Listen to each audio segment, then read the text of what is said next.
En esta oportunidad, los alumnos Rodrigo Becerra, Juan Torres, Celso Pérez, Catherine Celada y Elvis Mamani nos explicarán sobre la tensión superficial en mecánica de fluidos. Empecemos con la explicación teórica.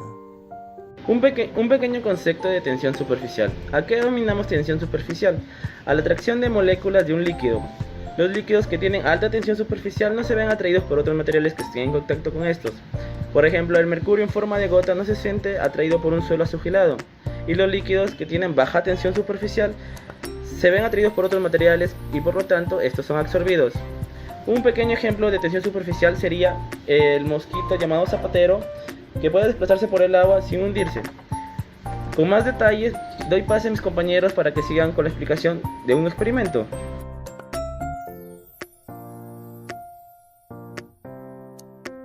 Bueno, ingeniera, siguiendo con la exposición, vamos a hacer el experimento de tensión superficial, con lo cual vamos a usar varios materiales, como es la leche.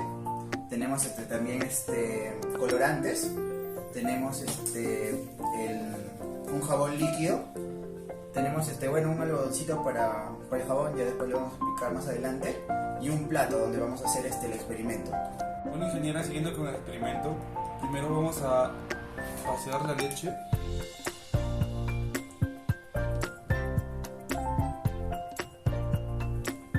Bueno, a continuación vamos a vaciar los colorantes.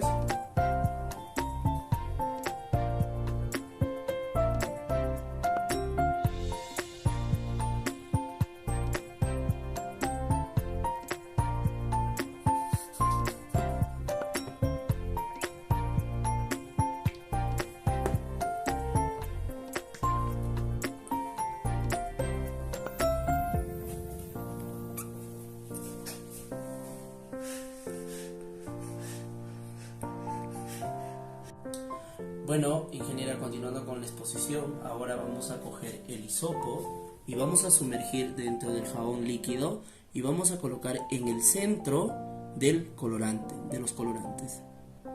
Vamos a ver cómo se dispersan. ¿Y por qué sucede esto? Porque la leche en su mayor proporción tiene agua y las grasas son en menos densidad. De esto, dos cosas importantes han sucedido. La primera es que el jabón rompe la tensión superficial de la leche, haciendo de que los colorantes se dispersen por cada uno por su lado. La segunda situación que pasa es de que el jabón líquido atrapa todas las grasas y hace que la leche forme corrientes y remolinos frente a esto, creando y atrapando moléculas sobre ella.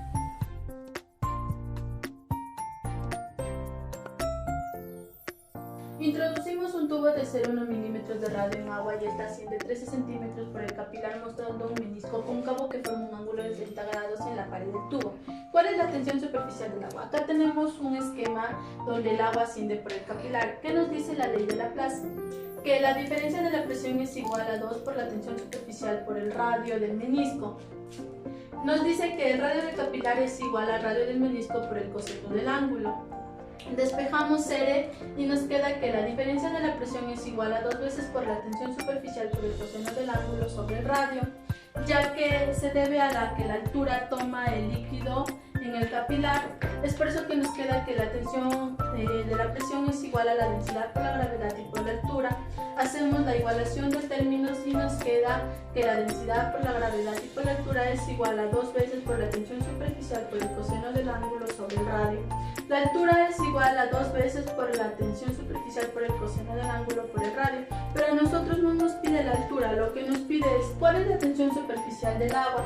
Entonces despejamos la tensión superficial y nos queda que es igual a la altura por el radio por la densidad y por la gravedad sobre sobre 2 por el coseno del ángulo.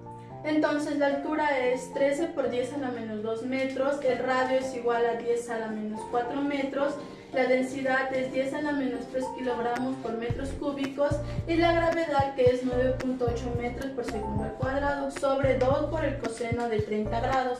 Y eso nos da un valor de 7,36 por 10 a la menos 2 kilogramos por segundo al cuadrado, y eso equivale equivalen a newtons por metro.